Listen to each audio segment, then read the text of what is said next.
आज़म इसाकदार का इजहार ख्याल इस वक्त जारी है। In turbulent times, I think a great job done by IRS, and I'll be looking forward to the deliberations which will continue in the next different sessions today and tomorrow, and perhaps a third day as well. So it would be a collective wisdom you will be accumulating during these discussions, and I think government would be very happy to benefit from the outcome and the recommendations and the thoughts of this August gathering. I would like to thank the Institute of Regional Studies for organizing this timely event, as I said, on an extremely relevant theme. The world is indeed passing through challenging times.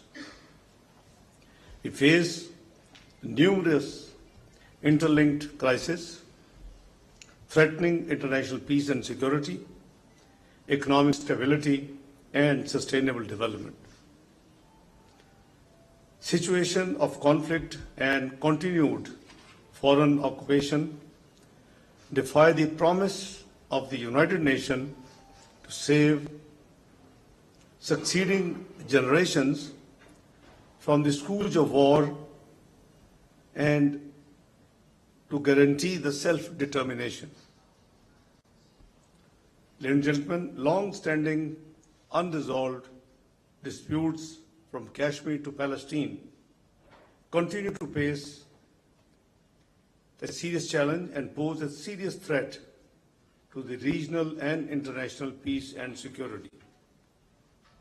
The ramifications of the adverse impacts of climate change and climate-induced disasters are not only being felt beyond boundaries, but also across generations. And it's not too long away that we just had a very sad flash floods experience in 2022, and being one of the least emissions country, less than 1% of the global emissions, we are one of the top 10 vulnerable countries. Our failure to address the structural deficiencies in the international financial system is aggravating global inequalities and poverty. Hatred and discriminations are on the rise in the form of xenophobia and Islamophobia. Excellencies, ladies and gentlemen, in the midst of these turbulent times, a region unfortunately is yet again standing on the brink of another conflict. Over the course of the last couple of weeks, baseless allegations as well as unilateral, politically motivated and highly provocative actions taken by India pose a grave threat to regional and international peace and security.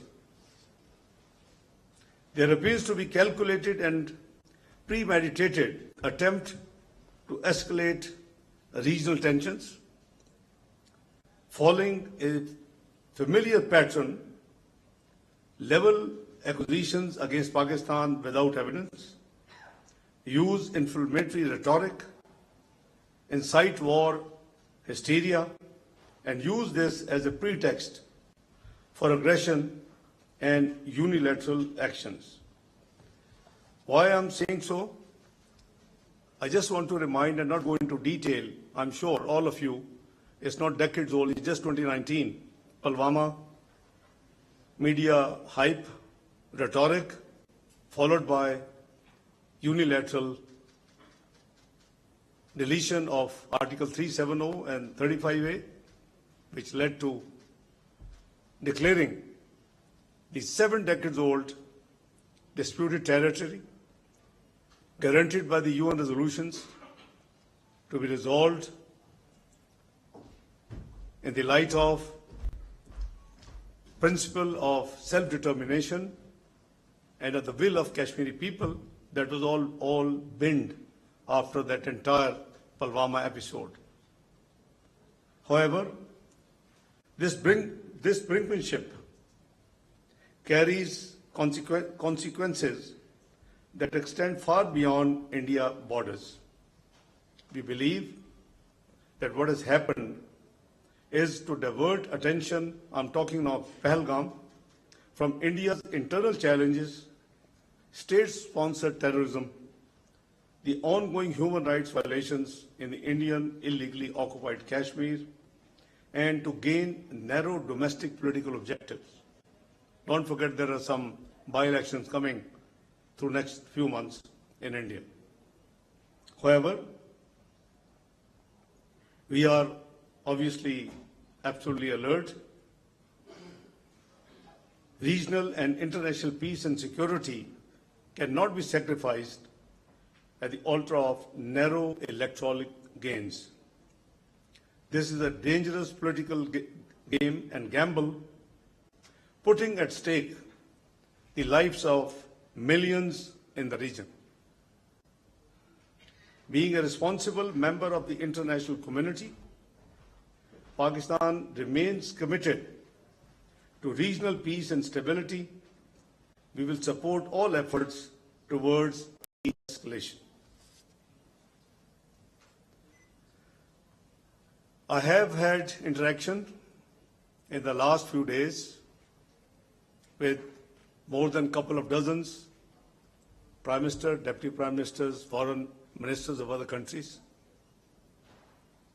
In MOFA, Foreign Office, we had engaged around 45 diplomats and mission heads available in Islamabad, and with few who are members of the UN Security Council, we have probably had more than one rounds.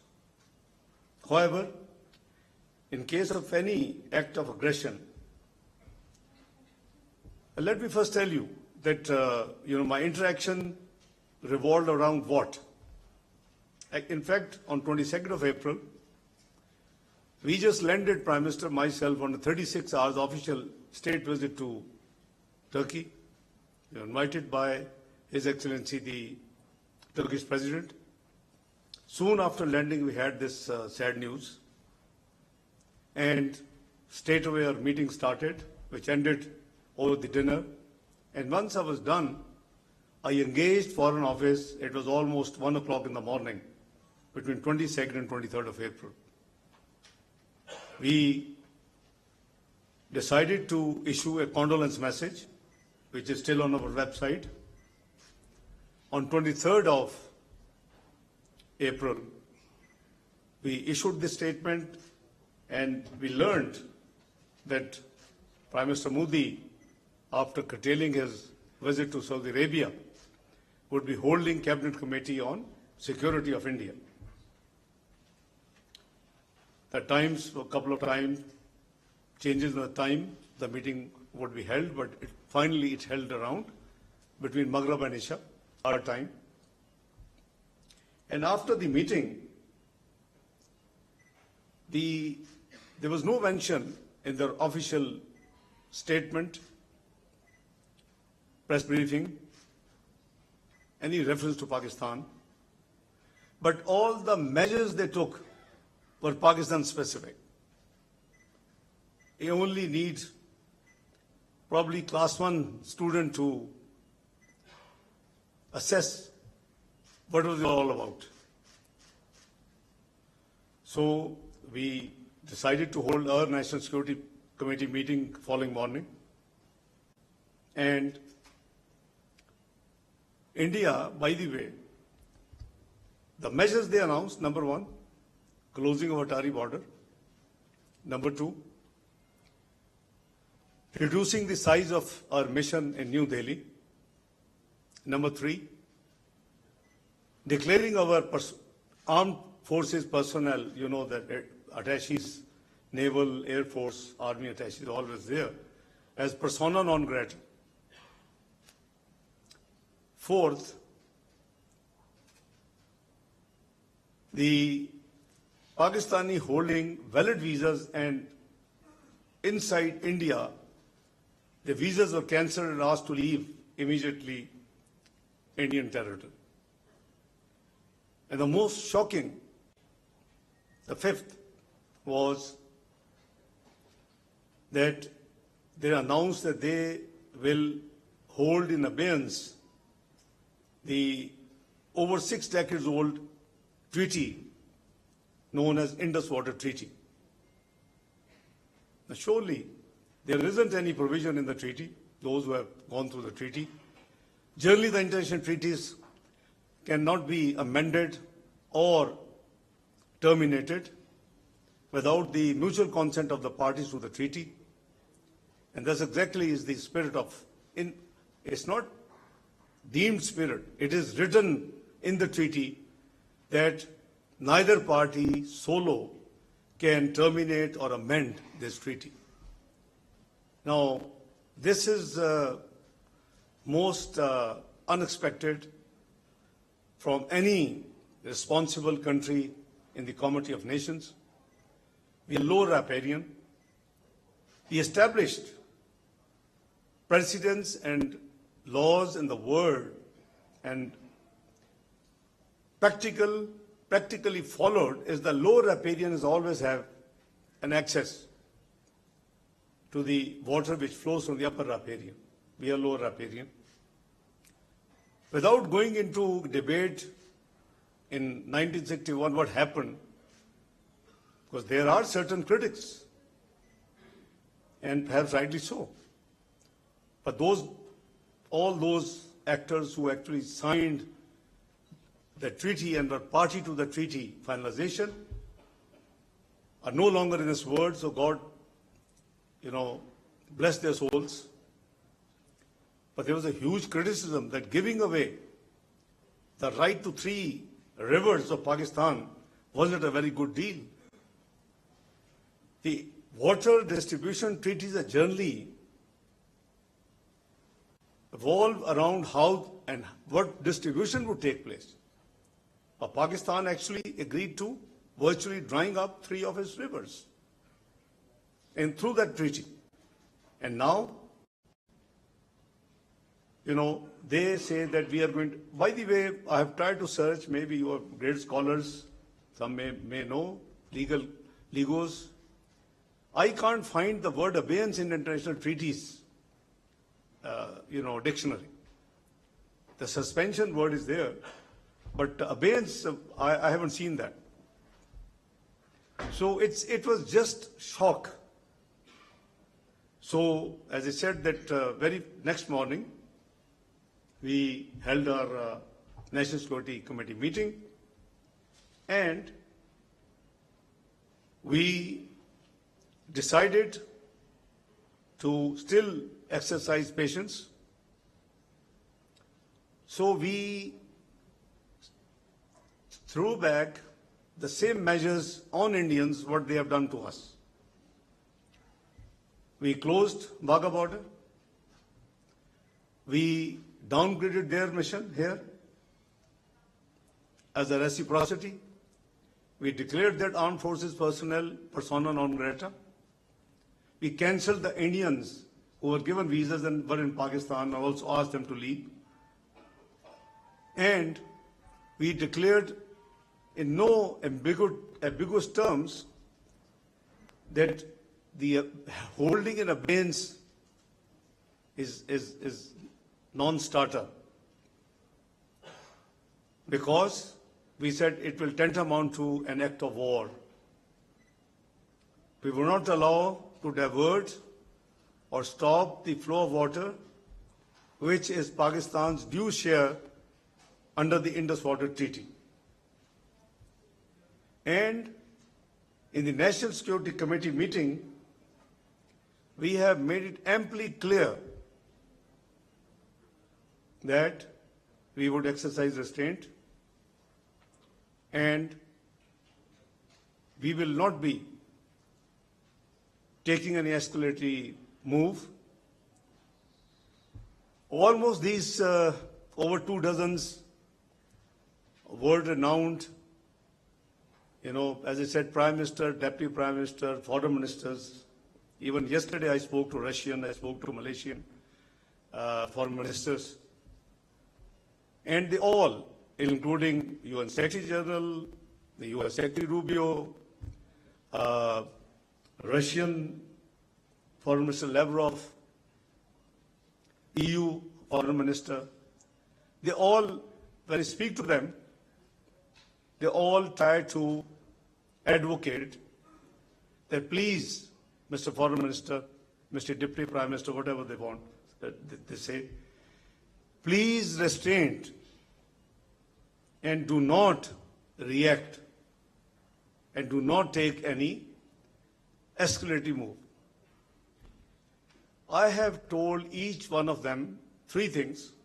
Obviously, there's a long calls explaining what India did, what we feel, why they have done it. I just given you an example of Pulwama. I'm not saying this, I don't have evidence, but analysts say this could be another ploy. It might have itself choreographed. How come in 10 minutes the FIR is registered at a police station where you need to at least 45 minutes ride to reach?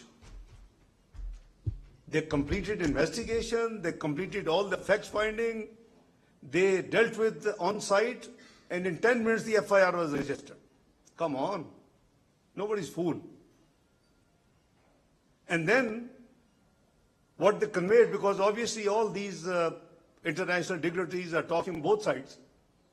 Few of them, great friends, I have very good relationship, working relationship with them, suggesting me, can you try and help the perpetrators to be caught? I say, hang on, do you know the distance?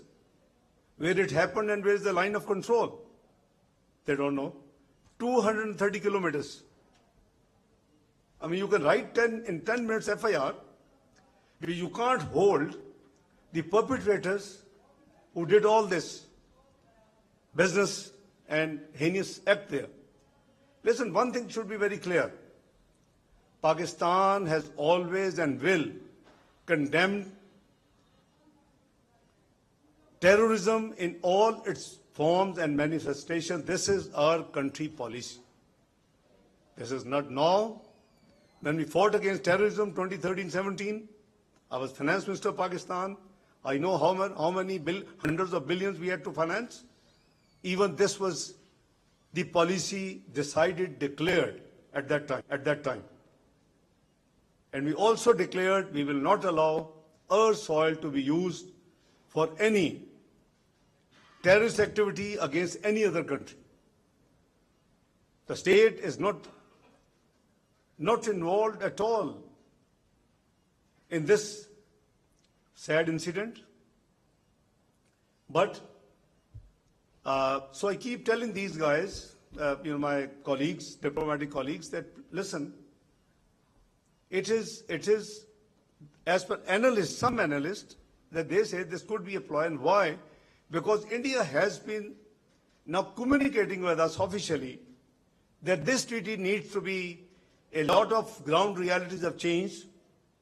This treaty needs to be revisited. And we are responding to the latest communications. Two will be responded. But who can forego a drop of water because the future projections of water is said to be creating maybe wars in future? We can't give up a drop of water, which is our right. We honor, as I said, regardless of the certain criticism which was then, took place and which still people, but we are honoring the treaty in letter and spirit, and we had made it abundantly clear. So some analysts, with hindsight of Pulwama, they translated this recent, year plus negotiations, communication rather, between the two on this subject, that this could be the aim, and they have demonstrated the aim by declaring that we are putting in abeyance. However, as I said, I have told all these friends three things. I said, listen, let me make your life easy. You are asking and appealing both the countries to exercise restraint. You're talking to me, you're talking to the next door neighbor. Let me make your life easy and resolve 50%. I said, we will demonstrate full patience. We will exercise restraint. On behalf of Pakistan, I give him a word, we will not be the first one to do any escalatory move or action. I think we can't do anything beyond. So when I say this thing, it automatically, changes the situation. They understand, and I said, you have to work on the other side. Don't worry about us. I've given you a word. This is all minuted in the history and record of the Ministry of Foreign Affairs, and this is a policy decided in the National Security Committee, chaired by the Prime Minister of the country, Mohammad Shahbaz Sharif, attended by the Armed Forces, chiefs, the Chairman Joint Chief, the Army Chief, the Air Chief, the Vice Admiral of the Navy. So they were all there. So it's a unanimous decision to exercise restraint, and we will not be the first one to make any escalating move. But in case any act of aggression by India, I am making it very clear, including last night, to Russian Foreign Minister, that in case of any act of aggression by India, there should be no doubt in anyone's mind that Pakistan will do nothing. Pakistan, let me tell you, Pakistan will resolutely defend its sovereignty and territorial integrity in exercise of the inherent right of self-defense as enshrined in the Article 51 of the UN Charter. So, I have given loud and clear message to the almost major countries of the world that where do we stand and what they can expect from us in case of. Let me also tell you something, that Alhamdulillah, we are absolutely alert. We are absolutely in a position. Our armed forces are, ready. And there has been an attempt. Between the night 29th and 30th of April, we had credible news of some misplay or adventurism by Indian Air Force. Alhamdulillah, we made them to run back and turn back to India. Our Air Force moved swiftly, timely, and made them to run back and turn back to India. According to our information, they landed in hurry at Sri Lanka, at Srinagar. Pakistan also remains concerned at the insightful and Islamophobic narrative being directed against the Kashmiris as well as the Indian Muslims in the backdrop of the current situation. This must end forthwith. Excellencies, ladies and gentlemen, in this backdrop, India's illegal and unilateral decision to hold the Indus Water Treaty in abeyance should be a matter of serious concern to the world community. The treaty provides no basis for such unilateral actions, as he explained. India's actions undermines fundamental pillar of regional stability with profound implications for the peaceful management of vital shared resources between the neighbors. The National Security Committee of Pakistan, as I said, has made it abundantly clear on 24th of April 2025 that any attempt to stop or divert the flow of water belonging to Pakistan as per the Indus Water Treaty will be considered an act of war. Excellencies, ladies and gentlemen, the international community must take serious note of these developments at a time when the region requires cooperation and restraint. Any tolerance for adventurism would only embolden further instability in this part of the globe. We must not forget that the unresolved Jammu and Kashmir dispute remains the primary source of volatility in South Asia. There is an urgent need for renewed and concerted efforts under United Nations auspices to secure a just, lasting, and peaceful resolution of this dispute in accordance with the relevant UN Security Council resolutions and the aspirations of the Kashmiri people.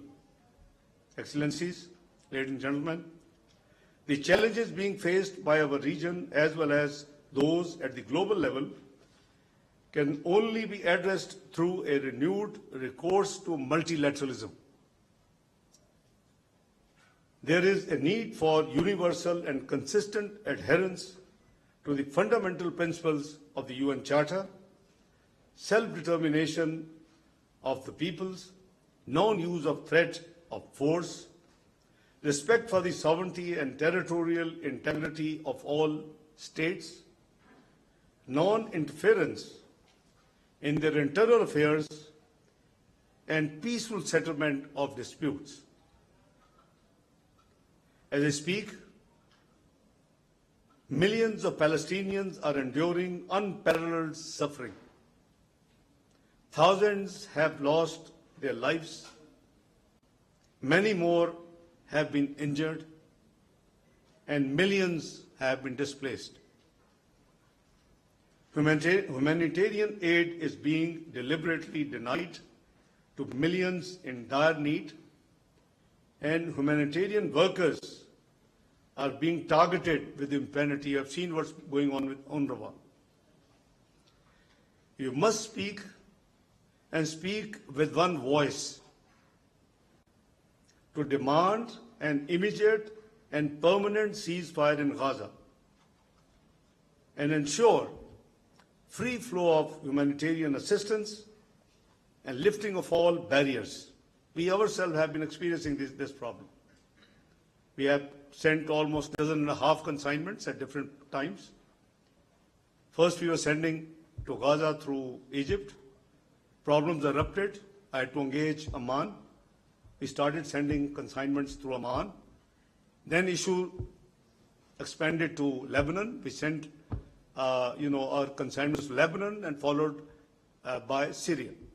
So we have been experiencing, we are doing on pure humanitarian grounds this humanitarian assistance through the National Disasters Management Authority, who takes the lead in implementing the decisions of Prime Minister Shehbaz Sharif and the government in this regard.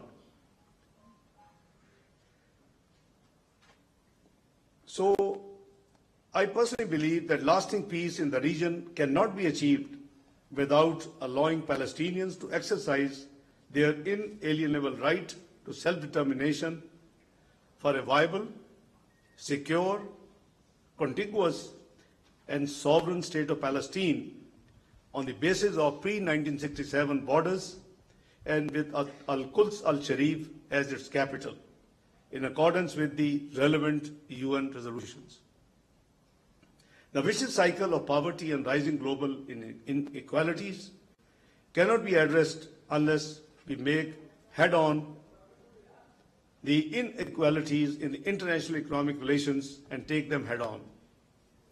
There is an urgent need to reform the international financial architecture, which has been described by the UN Secretary General as morally bankrupt. Those who have the supply of resources and those who require the resources, there's a huge gap. I think it was perhaps with this vision that in our region, Asian Infrastructure Investment Bank was initiated by China. We had been, I as finance minister between 2014 and 16, part of that exercise, and I am the signatory on behalf of Pakistan on that document which governs Asian Infrastructure Investment Bank. The whole idea was the 70-odd% population which requires multilateral funding has an access to around 30% funding from the multilateral global institutions and vice versa.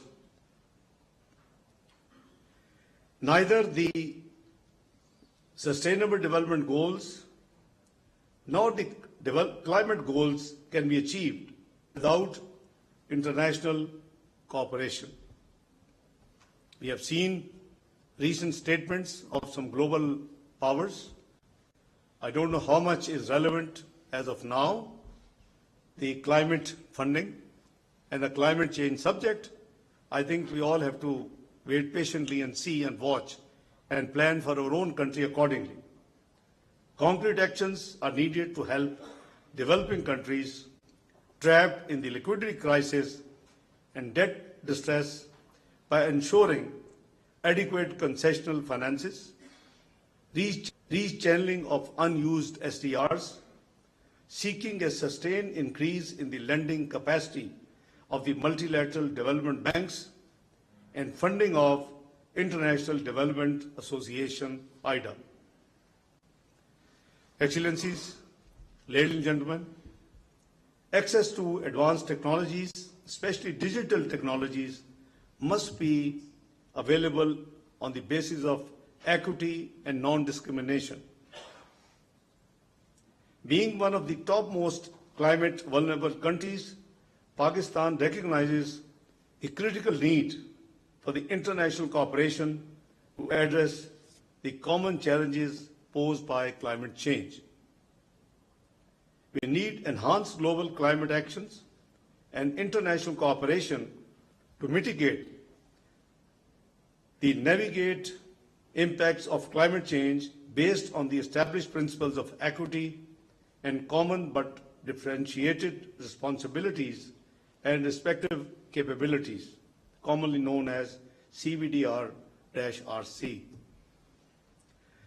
The developed countries need to meet their climate finance commitments with a balanced focus on adaptation and mitigation, so as well as on loss and damage. I have my doubts the outcome with the global changes in the last year plus of the outcome and the decisions and the delivery with all the latest. I'm sure all of you would be pondering and would be assessing and would be, estimating what's going to happen. Excellencies, ladies and gentlemen, Pakistan is alhamdulillah endowed with rich natural and human resources and an enormous economic potential. It is located at the crossroads of South Asia, Central Asia, and the Middle East. This I say as a faith. As a Pakistani, I have a faith that this country has the resilience and the potential to come back and be part of the big 20s. It is not too long away and long ago. It's only 2017. Eight years have passed. Where Pakistan stood at beginning of 2013. Macroeconomic unstable country, Google and find out. Projected to default 6 to 7 months, find out. And country was predicted to default within 6 to 7 months. This is before general elections. Nobody knew who will win the elections. And what was the timeline? Shamshad is sitting here. What was the timeline? At that time projected that Pakistan would need to get out of the quagmire we were already landed in was 12 to 15 years. That's why I have faith in our nation, in our country, in a society, it took only 3 years. You had all macroeconomic indicators in place, lowest inflation in decades, CPI 3.59, GDP 6.3%, highest foreign exchange reserves close to $25 billion, which still has not been broken. 24th global economy. And it's not me, it's PricewaterhouseCoopers. Find out. PricewaterhouseCoopers projected Pakistan is going to be part of G20 not later than 2030. What happened? I call it, and then the country had rolled out, which couldn't be done in the last couple of decades, rolled out, all these iPhones and smartphones and technology you're using today, thanks to 2014, the bold step of the Prime Minister Nawaz Sharif government, which rolled out the auction of 3G and 4G spectrum. That's led to the latest digital position which we are enjoying today. So, unfortunately, I don't want to be, criticizing anybody. I don't want it to be political. But I genuinely believe as Pakistani, two pandemics, one natural and one human, landed this country as 47th economy by 2022. Brought us on the brink of default again, which we struggled during 22-23 to save this country. You named the international agencies and they were giving us dates. Even June 2023 a date was given. I know why. Alhamdulillah, we survived. New elections took place. Just been the damn debate of 45-47. Let's look forward. Country has come out of the default mantra for all time to come, inshallah. It has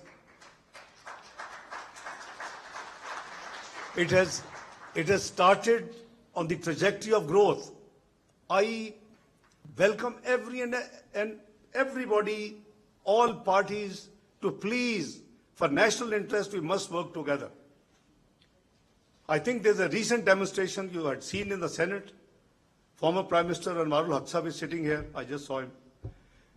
So you see, we demonstrated. I had to just spend 2 hours with all the political parties, regardless who is who. We managed to come out with a consensus resolution condemning what's happening, warning that if India does anything, we are all united. You see, this is the spirit. But on the other side, again, by experience 2013-17, you have the scope to go back from 47 to part of G20. We have to just work hard. बहुत लोग कहते हैं जी debt trap हो गया, ये हो गया, वो हो गया. What debt trap? What is debt to GDP of America, the big power? Over 109%. What is debt to GDP of United Kingdom after COVID? Over 100%. What is debt to GDP of Japan? 257%. Oh, bhai, मैंने तो 63% पे छोड़ा था 2017 पे. When we came back, it was 73. We have self-imposed a law. मैंने उसको initiate किया 1999 में the date responsibility and limitation act के 60% तक रहेंगे, पर ये कोई सहीफा आसमानी से नहीं उतरा हुआ.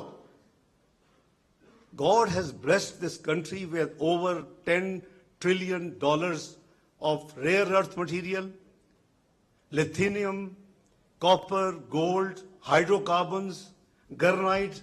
So please have faith in your country. Governments आती जाती रहती हैं, लोग चेंज होते रहते हैं. We should work together as a nation to take the country back from 47th to part of G20. We were 24th. If in next 4 years we would have passed another 2, 3, 22nd, 21st, I was complimented publicly. लेकिन we गिर गया 47th पे चले गए. बहरहाल, it's never too late. So we should remain determined to capitalize on these inherent advantages what I have explained to you for the prosperity and betterment of our people and this nation and for the entire region. We have prioritized geoeconomics as one of the cardinal pillars of our engagement with our international partners.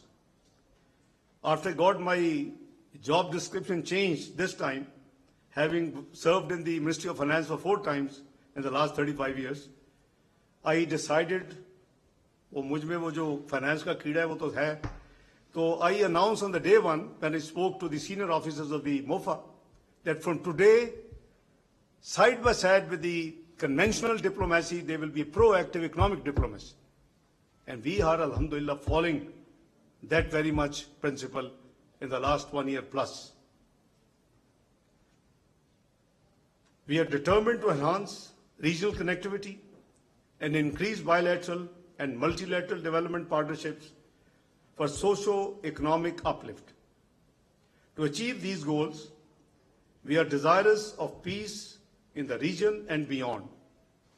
At a time when we are headed on the path of economic stability, we do not want any distractions from our people-centric development agenda and efforts.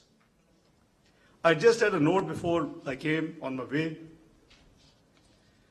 Somebody said, can I share something outcome of the entire efforts vis-a-vis the global multilateral institutions? So I'm happy it's not part of a written speech. I've been perhaps half the time speaking at some board. First of all, we got OIC Secretariat and the Secretary General to issue a statement, which is public. You can Google and find it out. The senior officials meeting of the OIC took place, and 48 hours ago, they have also passed a resolution, which in normal course will be obviously endorsed and approved in June in the meeting of the Council of Foreign Ministers of Organization of Islamic Cooperation, OIC, in Istanbul. But we may, if necessary, requisition an extraordinary general meeting of the OIC, Council of Foreign Ministers, but this the government will decide. Third, there was a press statement, which is a standard practice when an incident took place in any part of the world. In the UN Security Council, as you know, you are, alhamdulillah, from 1st of January, Pakistan is, the non-permanent member for 2 years of the UN Security Council. In 2012, Pakistan won with 1 vote. Now, we were elected 182 versus 5. Alhamdulillah. You see, this is Pakistan now. वो कुछ लोग को 1.5 साल पहले कहते थे 2 साल Pakistan diplomatically isolate हो गया है. मुझे तो ना दिन का पता होता है ना रात का कि किसकी मैं कॉल लूँ और किससे मैं एंगेज करूँ किसको ना करूँ. It's such a long list of mutual interactions with the global community, diplomatic community. Fourth, in addition, in accordance with that tradition, in UN Security Council, US moved a resolution, and the resolution was obviously condemning the terrorist attack in Pahalgam. I think working as the nation's, nominee and in the instructions, under the instructions of Prime Minister Shehbaz Sharif and the government and the National Security Committee, I wasn't very happy on 2 things in that resolution, draft resolution. One, the word Pahalgam was there, but it didn't say where. The district, Jammu and Kashmir was missing. And it was obviously, perhaps on purpose. I said nothing doing. We put a hold that put Jammu and Kashmir, then it is acceptable. And I gave an example. I said, let's say if something happens in London and a similar resolution comes London, will it be London of UK? Will it be London of USA? Will be London of Australia? Will be London of Canada? Why are you shying? Put Jammu and Kashmir. Number two, there was the TRF was mentioned. This is the resistance forum which post 2019 Indian acts of usurping Jammu and Kashmir as its Indian Union territory illegally, unacceptable. The blame was put on that TRF. They were condemned. I said, listen, I haven't seen their claim. Number two, if you have any evidence, show us. So I, through our ambassador, who is called Permanent Representative Ambassador Munir Asim Iftikhar in UN, I said, put on hold. They must correct these two things. Delete TRF or give us evidence, put Jammu and Kashmir after Pahalgam. It took 2.5 days. It is always a war of nerves. Alhamdulillah, both things were done, and that press release with these two amendments went public.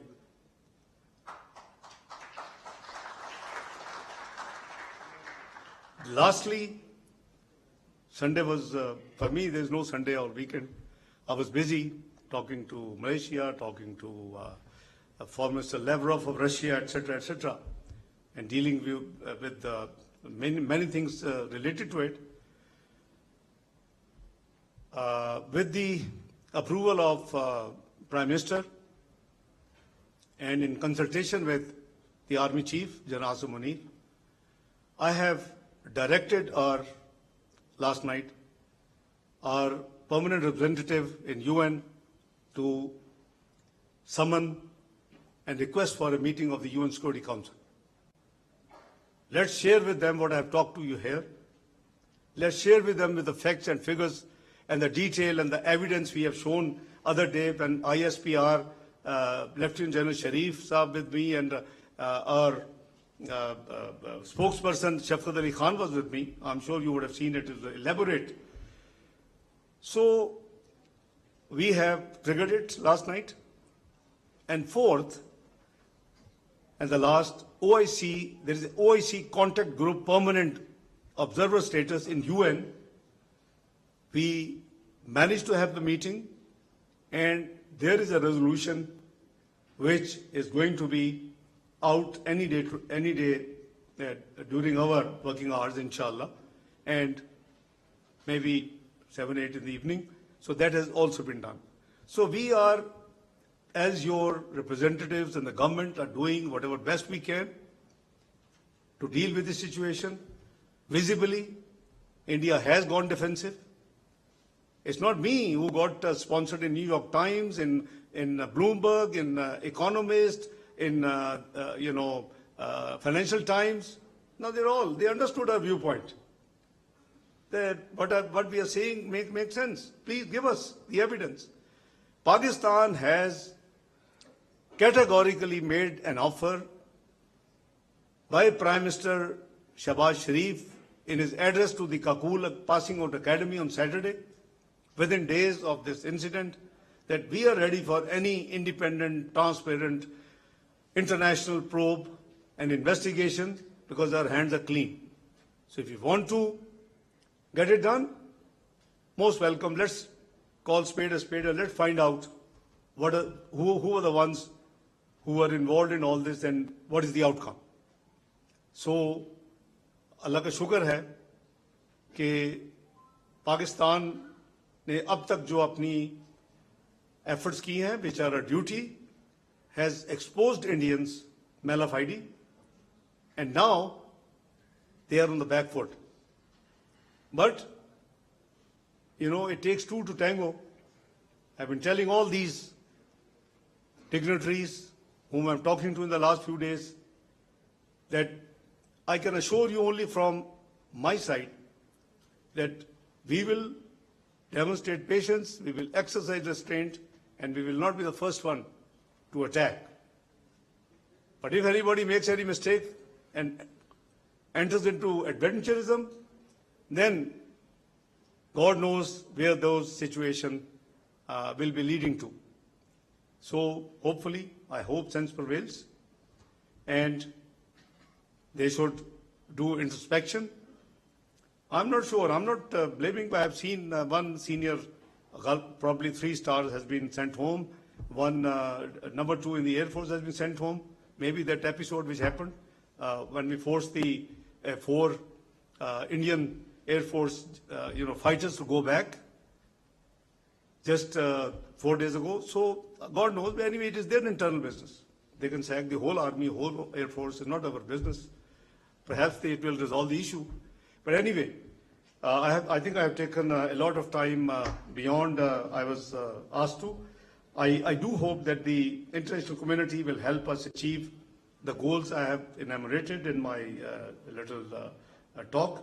And any spoilers in the region will be prevented from obstructing our path to peace and prosperity.